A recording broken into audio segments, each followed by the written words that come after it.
morning. I'm Khalid Sheikh, EVP of Solutions at Sexton Global. Sexton is a data management and analytics company that helps organizations become more insightful and gain a competitive advantage by having access to actionable business information to make real-time decision making. And with me today is James Serra, and James is an industry veteran in the data management space. Today, we'll be talking about alphabet soup of data architecture, which include modern data warehouse, data lake, differences between data mesh and data fabrics, as well as we'll talk about how does AI play a role in today's business intelligence. Let's get started. Welcome, James. Thanks for having me. I like the term industry veteran except instead of this old guy here. So I've been in industry 35 years now. And just quick intro, I'm a data platform architect lead at EY.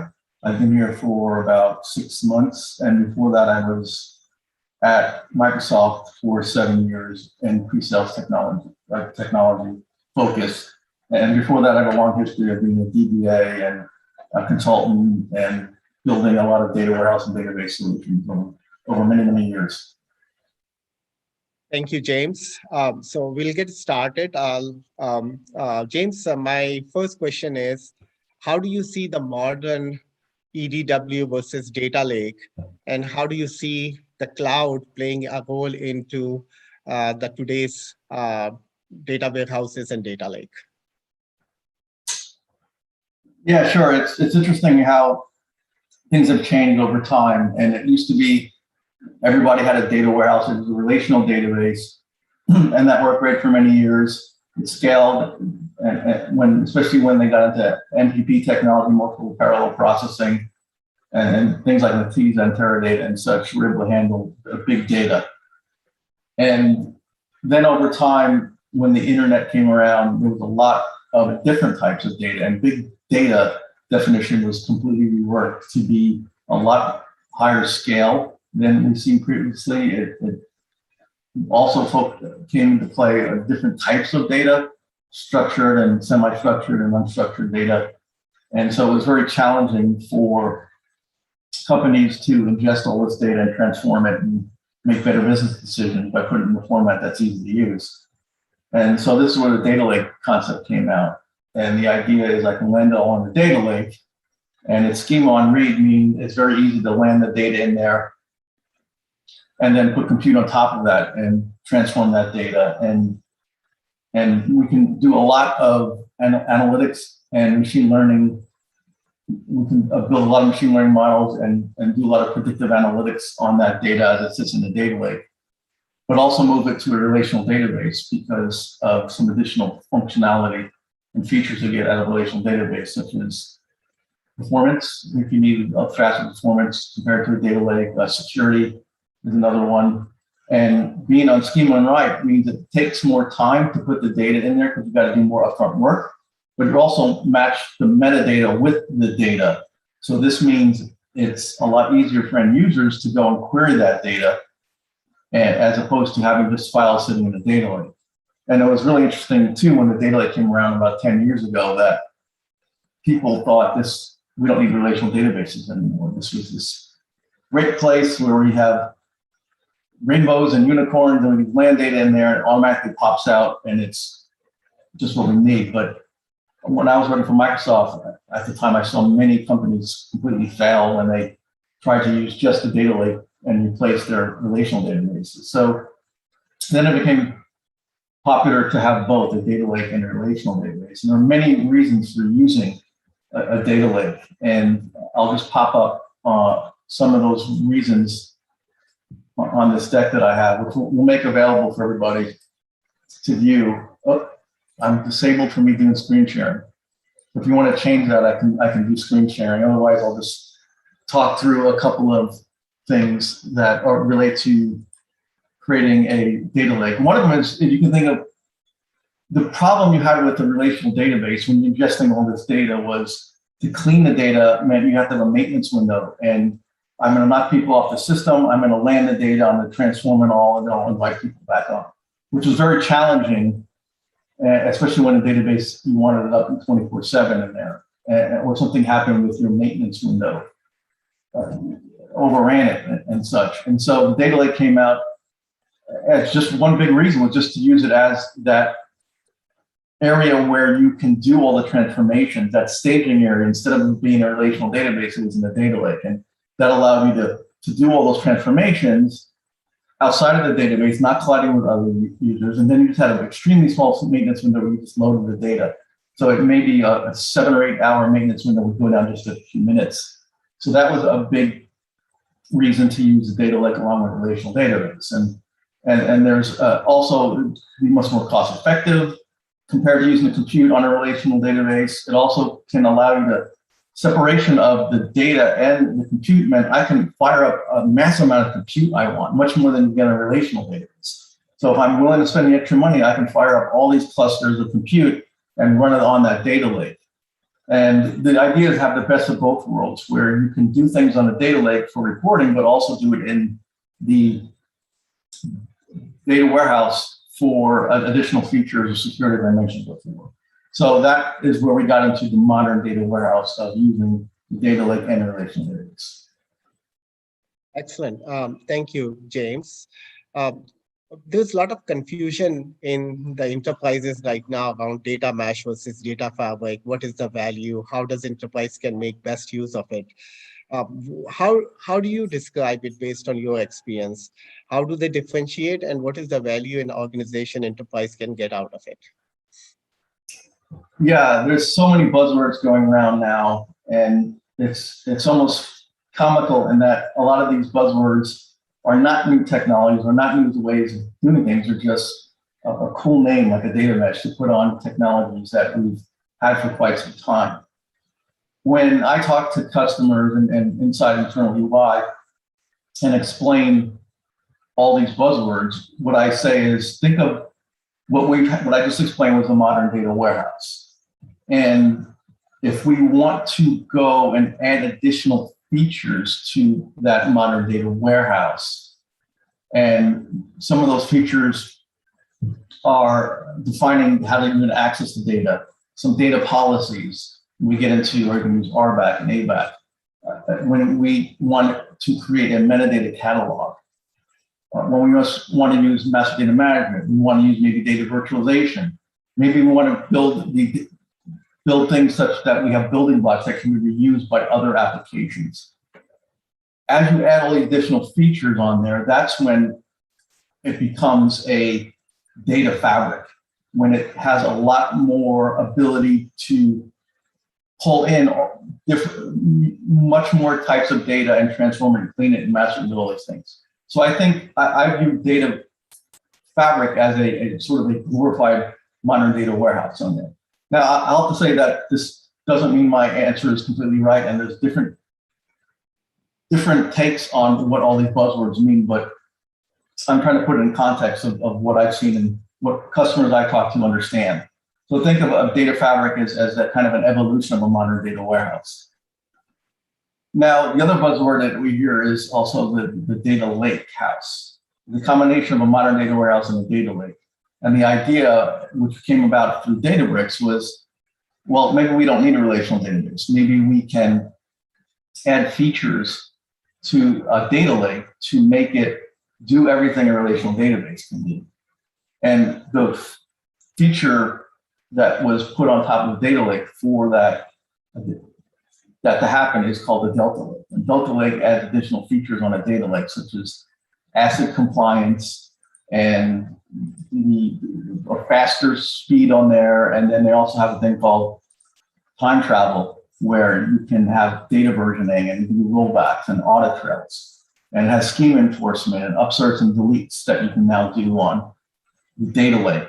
And so this made it more relational database-like. And so some use cases are coming out where, okay, maybe we can now get away with just using a data lake and not have to have a relational database. And I don't think those use cases are as varied as some people believe, but I start seeing some instances, in particular when you look at some of the latest technologies that have come out. And for example, at Microsoft, they have Azure Synapse Analytics, which has a serverless pool, which allows you to query data sitting on a data lake. And it could be a Delta lake. And you only pay per query, and you put this, you can create a view on top of the data sitting in the data lake. So you give them metadata and make that available. So it seems to the end user they're actually querying a relational database, but it's really just a data lake. So some use cases now for that data lakehouse approach in there.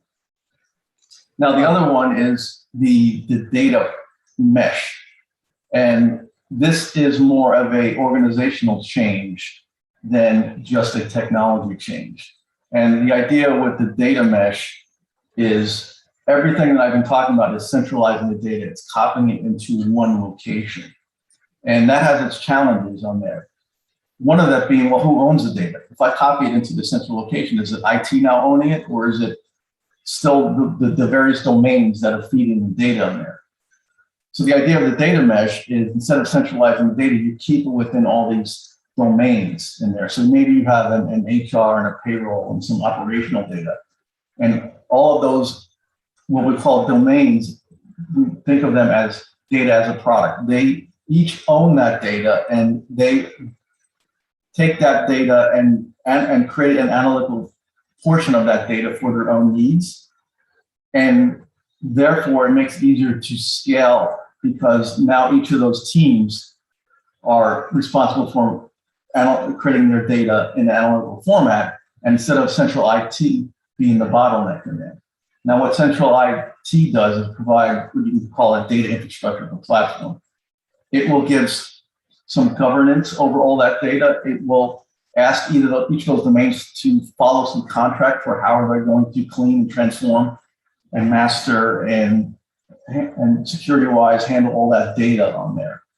And so now you have this mesh of all these domains in there handling their own data. And if somebody needed to combine the data from multiple domains, then that's where it gets challenging, is they would have to then pull all this data out of each of these domains, combine it, and get the queries and reporting that they're looking to do in there. So there's some great ideas, at least in theory, on how the data mesh can help on there by having a decentral environment, by having less ETL of copying to a central location, by using data as a product. And then each of those domains have their own engineering teams, so they are much able to scale out. And this is where data mesh comes into play. Now, there are many challenges with the data mesh I can go into, and it's only for specific use cases where you're a company that has a lot of data, a lot of domains. If you just have a handful of domains, because data mesh requires a lot of upfront work and a lot of organizational change, it would be overkill. So if you're a very big company, then you can possibly make the case for a data mesh. And this is by far the biggest buzzword I'm seeing lately. And I'm trying to educate people through presentations like this to talk about the differences between all these different buzzwords. And then maybe you can have more guidance on what is the best for your particular situation in your company. Thank you, James. What do you see the maturity level for the organization for selecting one versus the other? And how do you see that it's not for everybody, right? You have to be a fairly large size organization where the complexity of the data, maybe having multiple acquisitions and all. Where do you see, is there a maturity model if an organization wants to do an assessment that they want to go beyond their existing data warehouse and data lake that is sort of like limited in its capacity? Is there a way to assess, is there a maturity model existing today? And what size organization it should be in order to even think through this, this complexity? Yeah, I wish there was a great flowchart or some assessment tool that you can plug in a few numbers and it will tell you what's the best solution. And it's interesting because a lot of it is questions I ask a customer to help me guide them into the right architecture for them to use. One of them is, what is your current skill sets? And if you focus all your team on mainly a handful of skill sets, and I'm going to propose an architecture that's going to fit best for your current skill set, unless you're willing to spend a lot of time to train everybody in some other skill set in there. And so you have to ask other questions like how much data is it? What's the size, the speed, the type of the data? Do you have real-time data coming in? Is a big one. Streaming data. What's the end goal? And that's the biggest thing to ask them. What are you trying to accomplish here? What is it? Is it some dashboard reports, machine learning? And let's work backwards from that. So you tell me what you need. And sometimes that involves presenting to the customer possible technologies that they're not aware of, because you don't know what you don't know. So if you all you do is things in Excel spreadsheets and I ask you what would you like, it's going to be some variations on the Excel spreadsheet. But then you go and show somebody Power BI or machine learning they've never seen it before, and their minds become blown. And they go, wow, I didn't think this was possible. And then you start brainstorming of different ways of taking this data and making it available to make those better business decisions, to get more insights into your company on there. So there's a whole list of questions, and it'll be in the deck that I send out. You can see some of those questions I usually ask. And then that's going to guide me. And so I would spend time with customers the whole day just whiteboarding and drawing out some of these concepts before I even put products to it. It's just let's talk about if a data lake and relational database is appropriate for you, and how much data is it? And because then you got to think of other things like, well, if there's a lot of data and it's on-prem, how am I going to get it to the cloud? Do I have the pipeline to do that in there? How often do I need to update the data? Can I break it up in little chunks during the day? Those kind of things. But what we find, and for a lot of companies, when I talk about a data maturity stages, I usually have 4 stages in there. One of them is the stage 1 is just kind of you're reactive. You're just trying to get this data and you're locally managing it. And now you have all these independent silos. So that's the big problem in there. So the next stage, and where most companies are at, is you're trying to centralize all this data, whether they put it in a data lake, whether it's on-prem in the cloud, although almost everybody's going to the cloud now, is let's just gather it all in one location. And that will help us when we have this mirror look on there, is we want to make decisions based on what's already happened, historical trends that we've seen, some patterns. The next stage 3, is where we want to do predictive analytics. We want to be able to take that data, but do advanced analytics on it. So we want to start doing machine learning on there and AI and do predictive analytics. So not just see where we've been, but where we're going. Can we predict things like when a part's going to fail or when we're going to lose a customer, and take proactive action instead of reactive action. And then we get to stage 4, where it's transformative stage, where we're trying to, and if you talk about digital transformation, this is the stages in there. We're trying to be able to build a solution where we can take any data, no matter the size, the speed, or the type, and scale it up in there and do that historical and that real and predictive analytics on that data to drive those outcomes that we're looking for in there. And that gets into just building a solution that's going to last for a number of years by spending a lot of time up front to understand what our data needs are going to be and the data we got out there. And it's a long journey, and it never ends, and you're always thinking of better ways to do it. And typically, in the solutions I've built with customers, once you give them that first taste of new reports and dashboards that they can do, they just go crazy and they want more and more in there, because they didn't know the art of the possible when you're showing them that. And then all of a sudden they want more and more data, and then you have a big pipeline of trying to fulfill all their needs and requests, which can be challenging.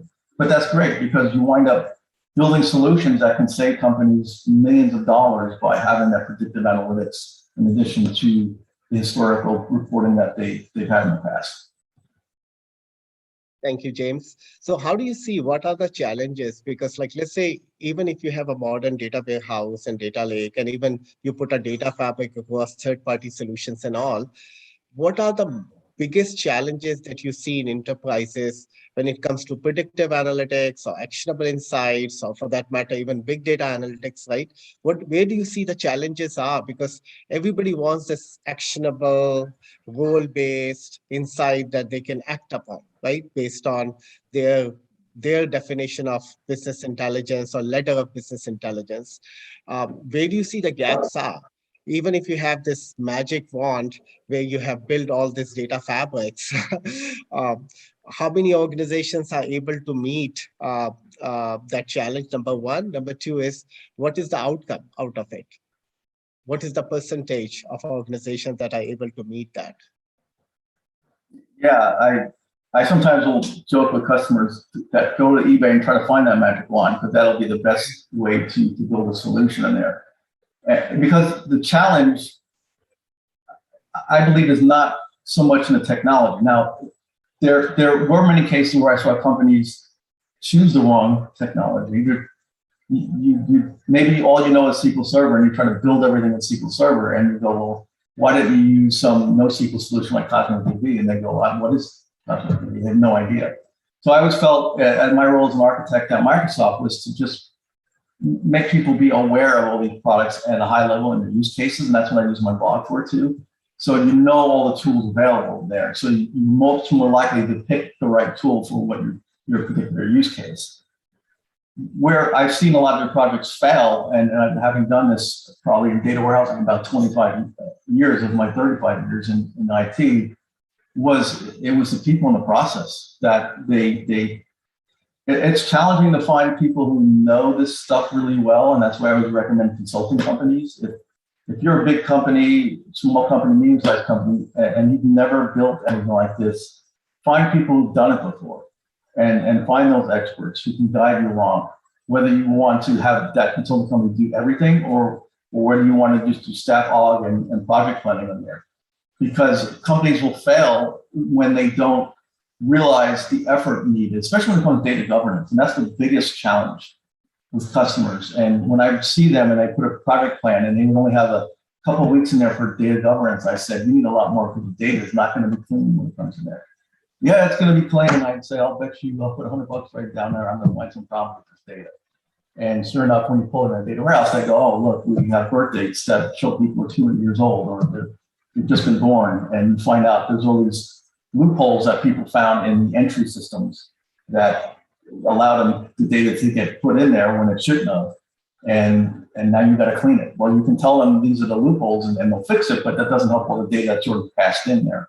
So there's a lot of data governance. And then there's mastering of the data, MDM, when you have multiple customer data in there, and sometimes they're the same customer, and you need to merge them together and find those golden records. Because, and this is what I tell customers too, another important part to make it successful is work with your end users from the beginning.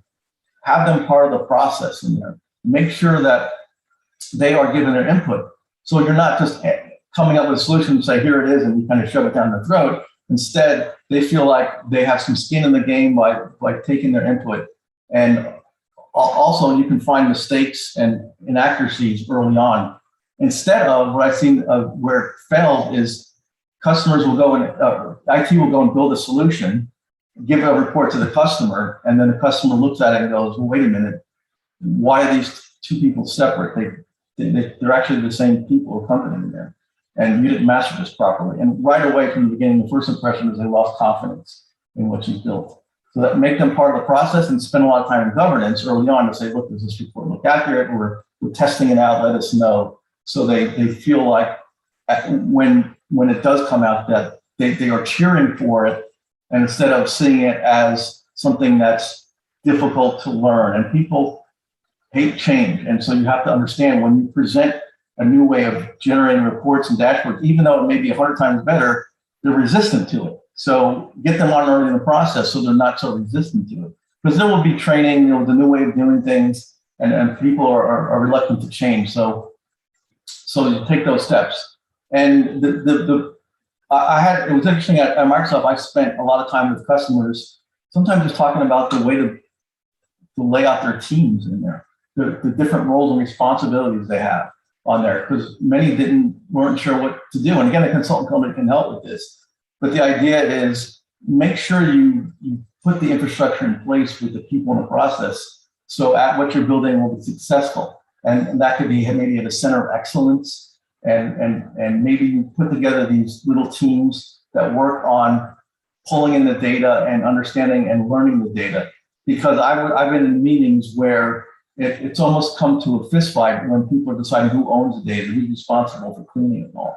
So create those environments and those teams that avoids having a lot of those conflicts in there. So when you hear Gartner say 70% of technology fails, and it's not, a lot of times it's not the technology or the concepts, it's the people in the process. And that's why I say data mesh is not a silver bullet in there. It's not going to suddenly prevent all these projects from failing, because if anything, it may increase the ones that fail, because data mesh is a lot of work up front on there. And so it's a lot of organizational change. And so any concept you come up with is not going to be successful unless you put those right people and the processes in place. It sounds like a lot of work, right? So people, process, communication, technology, all has to be coming together in order to build a good outcome-based delivery, right? So what do you think is the size of the organization should be? Because for small to mid-sized to large enterprises, like take Google's of the world or Facebook of the world, right? They may have the resources. Where do you Yeah. see that, what size organization is fit for, as you describe, people, process, communication, and technology versus, uh, just to ad hoc based delivery, right? Yeah, and it's interesting that the extremes at EY, I'm working on its data fabric, and there's a few hundred people involved in building this out. It's at a scale that I've never seen before, even inside Microsoft. And so there's its own challenges of that. And then there's these very small companies, maybe just a few hundred people, that are looking to pull data out of SAP and some other CRM system in there. And I think it goes back to what is your skill set and who is the people that are building this out. Do you have an IT team, or is each of the organizations trying to do their own thing? And this is where you get into the technology differences. And if you look at a product like Power BI, you can do everything in pretty much everything in Power BI. It could be a self-service ETL tool. So it can be used very easily by a power user to build a solution and get a quick win. And I've seen companies, smaller companies, just use Power BI for everything on there, because you can clean the data and do that transformation, land it in a data lake, and build a dashboard and reports off that. And it has automated ML. It's an amazing product on there. And you can never have to go outside of Power BI if you want. But you're not thinking about enterprise level. And so what I differentiate is, if you're a small company and you don't really have an enterprise, it's just a few hundred people in there, you can use something like Power BI and get something very quickly out of that. And it's always important, even if you get a larger company, you want quick wins. You don't want to have the old days with the waterfall approach where you go away for 6 to 12 months before you finally have something. Because even at the larger companies, you can use Power BI to prototype, to get a quick win. And fortunately now you can reuse a lot of what you build in Power BI can then be moved to something like Azure Data Factory on there. So you're not wasting all that time. And I've seen the larger companies now go to the end users, instead of sitting them down and what's your requirements and documenting all that, they'll go, just build what you want in Power BI, a prototype, so we can see it firsthand and we can better understand what you're trying to do. And maybe we'll help you build it in Power BI. We can do something very quickly, and those become our business requirements on there. And so, and because I've dealt with so many times, you take the business requirements, you go back, you build it, you give it to the user, and they go, well, that's not what I meant, or that's not what I wanted. And you start over again there. So now that they're doing that, and you get a much clearer picture of what they're trying to accomplish on there. So as we get up to companies that are smaller than mid-size, then they may have their own IT department, and then they may want to use enterprise tools. So that's when, instead of using Power BI for ETL, they use something like Azure Data Factory. And then to store the data, they would use something like Azure Synapse Analytics on there. And then that's when you start investigating if they need outside help. And a lot of it depends on what's your timeline. I always ask, what's your timeline and what's your budget and what are your current skill sets? And those are the three main questions I have that would drive the approaches I take for a customer, because, and also there's a lot of cost savings. Now, I can come up and architect the best approach, and the customer may go, well, that's great, but we're willing to sacrifice some performance to save some costs. well, okay, let me come up with another architecture. And that happens almost all the time on there. So the smaller companies are going to be more cost conscious. So you may come up with other solutions that you wouldn't do for a large organization who has a larger budget. And it's hard to put on a chart of where all these lie. That's why I go and ask all those questions to a customer. And that guides me into what kind of solutions I architect out for them. Thank you. And how do you see AI, ML recommendation engines feeding back to the systems of choice, right? How do you see that is playing out in this outcome-based visualization that is driving the competitive differentiation for the organization, right? How do you see AI playing into that role? And do you see that beside having operational dashboards, they're also feeding it back to the, their transactional system? How many organizations are doing it? How successful they are? What are the challenges associated with it? Yeah, that's an interesting topic. And I feel like we're in early stages of AI machine learning kind of blossoming. Because in order to have if you think of machine learning, you have to train the model. To train the model, you need a lot of data. Very recently, most companies don't have that data to train the model. So we're getting to stage 2 where we're collecting the data, and that's where most companies are at. And once they collect all the data, then they can go, okay, let's get some data scientists. Let's think of ways that we can build these models and do more predictive analytics on the data now that we've got it all together. And so since there's a small percentage of companies who collect all the data, that means down the line coming, I think, a big wave of people using a lot more machine learning because they'll finally get to the point where that data is all collected and they can build those models on there. And that's where I see a huge amount of value. So when I talk to customers, I say, here's the icing on the cake. It's Power BI dashboards and reporting. Let me show you what those look like. And then machine learning. Let's brainstorm things you can do to increase your bottom line on there. Sometimes they've thought of these things, and then other times they have not. And at Microsoft, we would go around and show demos of all these products, usually related to their industry, and they would go, wow, I never really thought of that. Or we would tell them what their competitors are doing with machine learning, and they would go, oh, that's a great idea, we should do the same thing. So if you show that art of possible, you're getting the brainstorming sessions going where they can think of all the things they can do with that machine learning, with the predictive analytics on there. And then you have to go, well, that's the good news is you can do all that stuff. The bad news is we've got to collect all the data to do that. And if you're not at a point yet where you've done a lot of that, it's going to be a lot of work. But it's going to be huge payoff on there. And some of the machine learning models are just unbelievably accurate and how they can help improve that bottom line and save money, be more cost effective. And so I see a lot of interest in data science and finding the talent for that.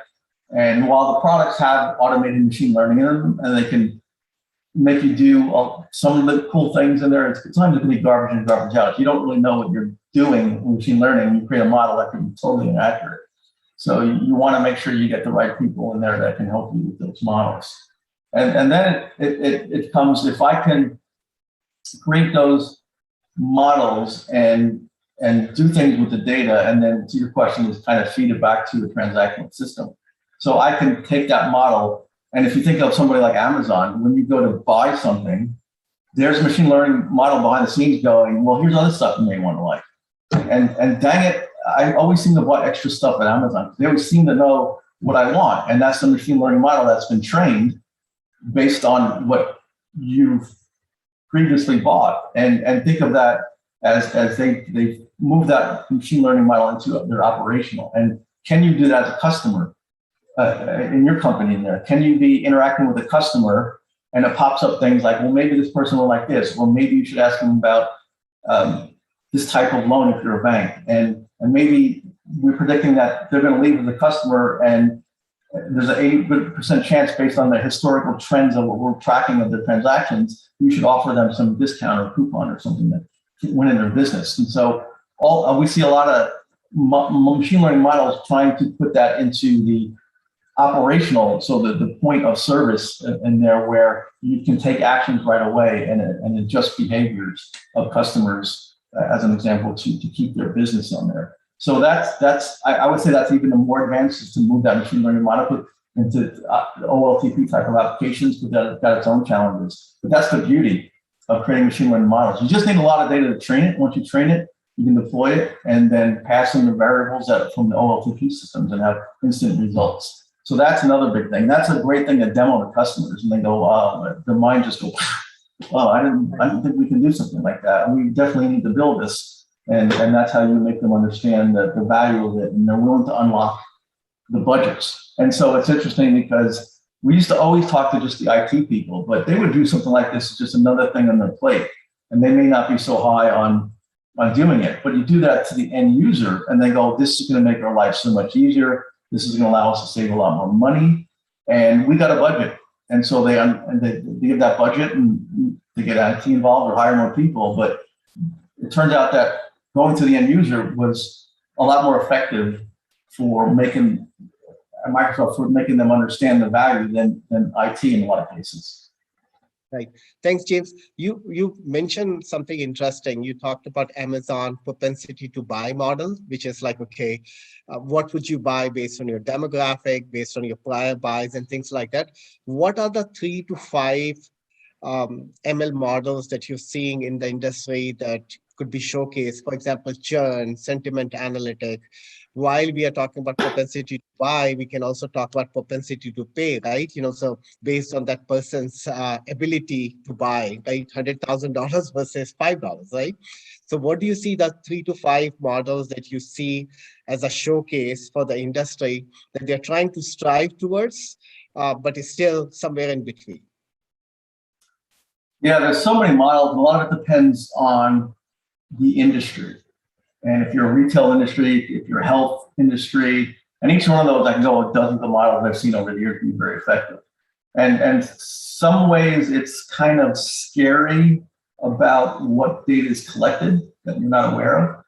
If you look at, say, the automotive industry, they can have IoT sensors on all your car, and they could go and predict that, hey, this is great. This is helpful for a driver to be able to have a message sent to them and say, we predict you're going to need not just an oil change, but your car tires are going to be replaced, or we're getting sensors from your engine. You need to go and have something like this checked out. Do it before it breaks. And imagine applying that to an airplane. We see a lot of machine learning models that predict the end of life or breakage of parts. And so you fix them before they break. Imagine that being in an elevator and having to fix something after hours that's broken on there. So that becomes very popular is the lifetime of individual parts. And so we're seeing more of the automotive industry try to build that in.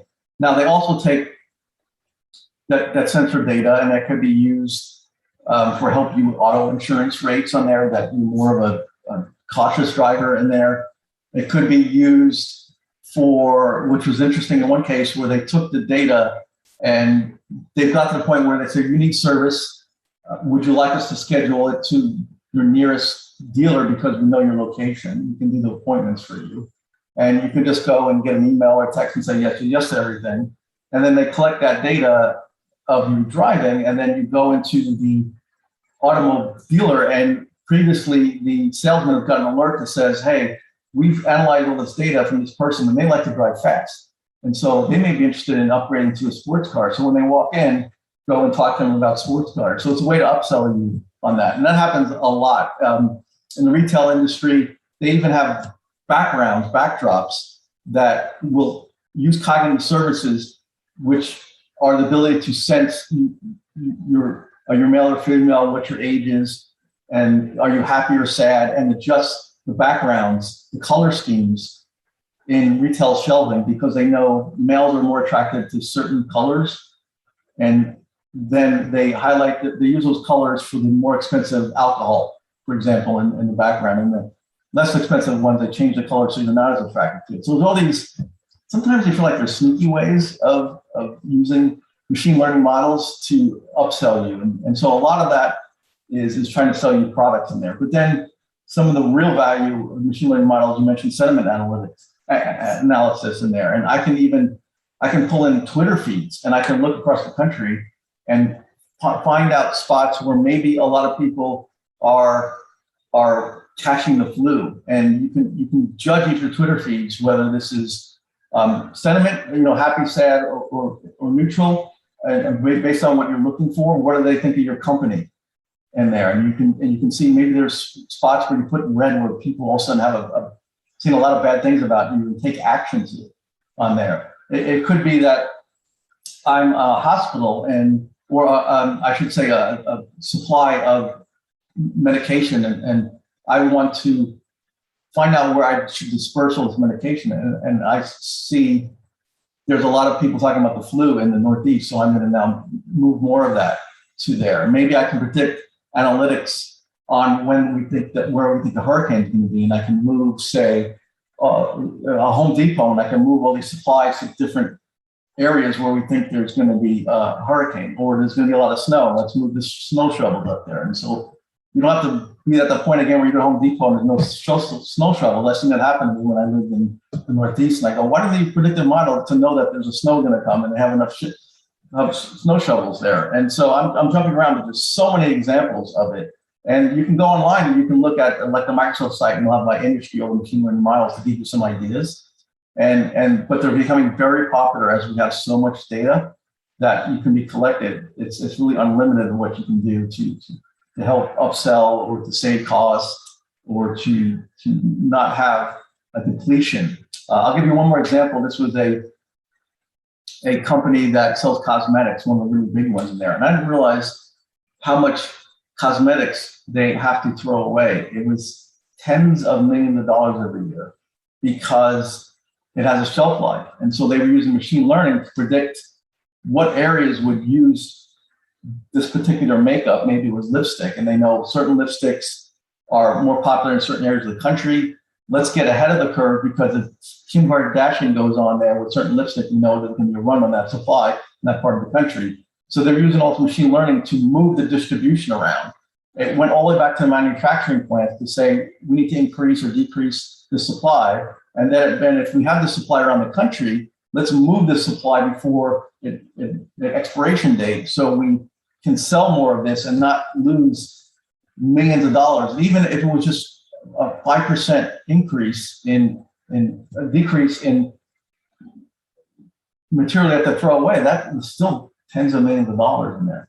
So that was one example where they were using machine learning to the extreme to save tons of money. Thank you. James, where do you see, what are the industries which are technology laggard when it comes to the overall BI play versus the companies or verticals that are relatively advanced, right? From an overall positioning perspective, where do you see the hunger is to have this kind of AI ML play to advance their competitive differentiation? By industry, and this is where a lot of companies like Microsoft has focused more on industry, and a lot of consulting companies have changed their model to be more industry focused on there, because you can then put people in place that know a lot about the industry, so they can talk about industry and about technology on there, so they can understand the latest trends. And because of that change in the last few years, I've seen a lot of the industries, almost really all of them, go to great lengths to start incorporating these technologies, these data warehouses, these machine learning and additional reporting on there. I think some of the laggards and I was in New York City, and there was a lot of finance, and they were somewhat of the laggards, finance, banking. A lot of it had to do with, they were worried about the cloud and the security, and there had been a lot of education to make them realize that the cloud is more secure than anything you have on-prem. And the scale of these data centers that Microsoft has is much bigger than anything you have. And so it took them a while to have trust in the cloud. And then Microsoft has gone to the point where they have government cloud, and they even have these secret clouds that are used for military and such. And And so the level of security on there is just tremendous on there. So that the tools and technology are all there. And so finance and banking have sort of gone in the cloud, but they were behind the curve because it took them a while in there. And so I feel like that industry is still trying to catch up. And others ones, maybe small industries like the oil and gas are still behind. And a lot of that has to do with the cycle of oil prices and such. And the ones that I think are leading are like retail and healthcare, because they can see the value right away of how much money they can save. Or when it gets to healthcare, they can save a lot of lives on that. Just kind of machine learning that's predict when somebody is likely to be readmitted, which is the biggest cost, is they leave and they have to come back in there. So it's going to prevent that. So the machine learning model will say, we use these particular drugs, or keep them in the hospital longer, or look at other patients who had similar things and what they've done to prevent them from coming back. So they see the hospital is kind of like a double win. They see a huge way to save costs, but also a huge way to save lives. So I always felt the healthcare was more in the leading, and then the retail, because even saving a few pennies here and there because of the volume in there, they can be many millions of dollars in there. And so I mean that's my take on it. It's based on my own personal experiences of working with a lot of different industries. You mentioned healthcare. So I've been working with a company around fraud, waste, and abuse within the healthcare. So billing, Medicare, medical billing, right? There's a lot of abuse happens there. Do you see companies or healthcare organization adopting these kind of models, and what is the level of maturity there? Because one use case I have seen where, with Medicare, just one billing organization, Medical Network, it was $90 million worth of abuse, fraud, and waste that has emerged within 1 or 2 weeks of modeling, right? It could be much bigger than that. So do you see that use case happening in healthcare based on your experience, and what is the maturity level there? Yeah, that's a good point, because now I'm having flashbacks. And one of the first machine learning models I did was just that. And that must have been 7, 8 years ago, was to find fraud. And there was a lot of it being double billed, or billed for services that never happened, whether it's a patient doing it or a doctor doing it.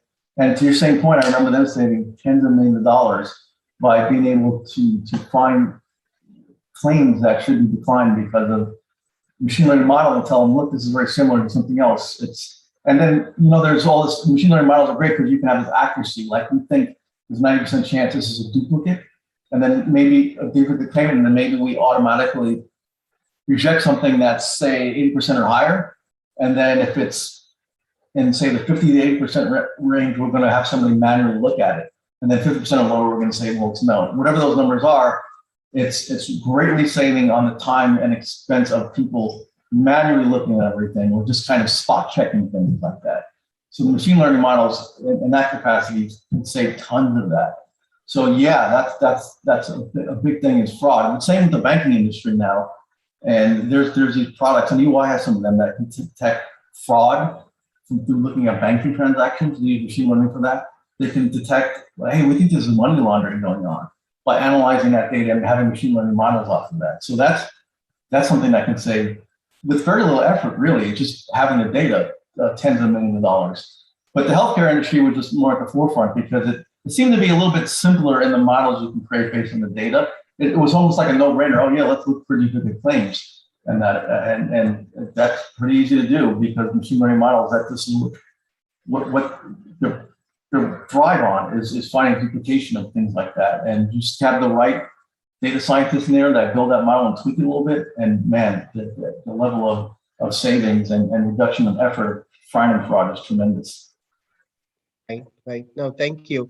How do you see RPA playing a role in larger business intelligence? Like, I mean, there are so many robotic processing is happening with respect to billing, customer care, and others. Do you see them playing a role in modern BI? Say that question again. The RPA, robotic processing for billing, claims, customer service, and all. Do you see them playing a role in the modern BI, like, bringing the data? Because like you're trying to cut the cost of resourcing, right? By implementing this robotic processing. How do you see playing a role in the modern BI? Yeah, it's interesting too because the tools have gotten better. They allow some users to do some of the things that were typically done with IT on there. So the users in there, and the whole idea when I talk to customers about building solutions is make it so you can do self-service BI. So I could do the upfront work and have the data presented to them so they can go to something like Power BI and just click and drag fields over there. So this is where you get into, if I just dump it all in a data lake and I tell somebody to go use Hive and Spark SQL, you may feel an end user who just doesn't even understand any of the words coming in their mouth on there. So somebody from IT needs to go and do the upfront work and put it in a relational database with the metadata, create a star schema, and so they're doing all the joining so they don't need to do all that and clean all the data and master it all. And then you go, here's a Power BI data set, click on that, here's all the fields, go have at it. And they go, oh my God, this is so easy. And they drag the fields over. And they can even maybe create machine learning models from that. But you've made it so easy. So that's where I would say, when I look at this modern data warehouse or data fabric and the data is being copied and they go, well, it's too expensive. And I got to make these multiple copies. I go, but as the data moves along here, you're adding more value to the data. You're making it easier for the end user. So yeah, I copy it from data lake to relational database, and then I maybe create a star schema out of it. And it's multiple copies, but the end result is, oh, it's so easy for an end user to who may be a mechanic on a service line who doesn't know anything about technology, but you present them to them with very little training, they can start creating those dashboards and those reports on there. So it's that balance of it. And that's why I think data lakes failed, because they didn't understand that the people using this have no understanding of the technology, and you made it too hard for them, because a data lake is just a glorified file folder. And you just throw files in there and people are gonna be like, I don't know how to make sense out of this in there. So do that extra work on there. And so this is where we're seeing a lot of the responsibilities now of generating reports and dashboards are the end users, and not waiting for IT to go and build it, because IT did the work and creating an environment where the end users and all these different various organizations within the company can build the data, build the reports and dashboards on their own. Thank you, James. I want to wrap up this conversation. So thank you, James, for the great insight. Again, for a larger audience here, if you're seeking support in terms of any data management and analytics project in the cloud, Sexton Global is the company to call upon. We'd love to support you. And thank you again for joining.